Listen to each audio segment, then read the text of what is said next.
different agile frameworks that have been built.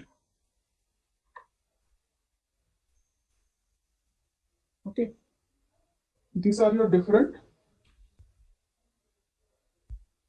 agile frameworks. For example, now Scrum is one of the agile framework. Extreme programming is another agile framework. Kanban is another agile framework. FDD, right? Crystal, all these are different agile frameworks. So when I say something is agile framework, we mean that the framework is built in such a way that it allows us to by default follow 4 values and 12 principles while we are working on the ground. Okay, so we will talk about Scrum and XP, and just to understand, remember that Scrum can be used whenever you can plan what your teams can do for the next time box, at least 1 or 2 time boxes. If you have the visibility, if you can plan what the team might do at least in the next 1 2 months, you can go for Scrum. Suppose you don't have any visibility. Yeah. After Kanban, it is FPDM. I'm taking notes. Then FPD and Crystal. Crystal.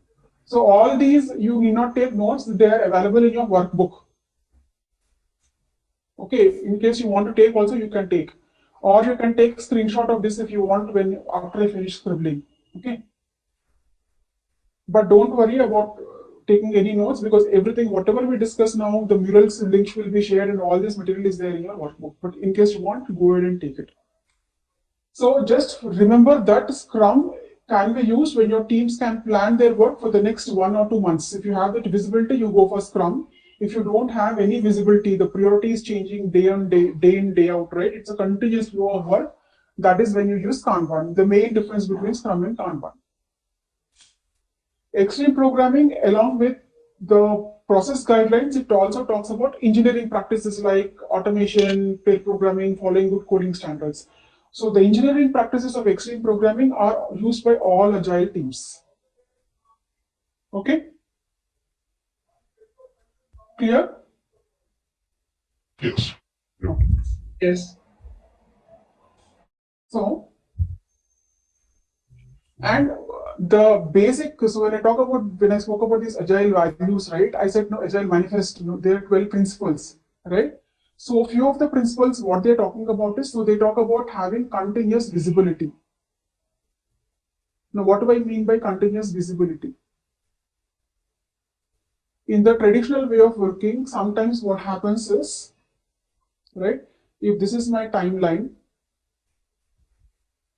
right, and this is the visibility that we have, right, in the traditional way of working, the customers come here and they give the requirements, they go back and then they come here to see what the teams have developed. It does not always happen, but most of the times it happens. In Agile, what we are saying is that the customers and the developers should work throughout daily. That is why in Scrum, the product owner is part of the Scrum team. Similarly, the other aspect is we say that we have to be working at a sustainable pace. Now, what is sustainable pace? In the normal way of working, right, if this is my timeline and these are my stress levels, generally, right, if I am doing my design here, development here, testing here, right, I do the development design and then I finish when we enter into testing, your stress shoots up. Why? Because you get a lot of unforeseen issues, defects, and sometimes you don't go to home also, right? 12 hours, 14 hours you're in the office.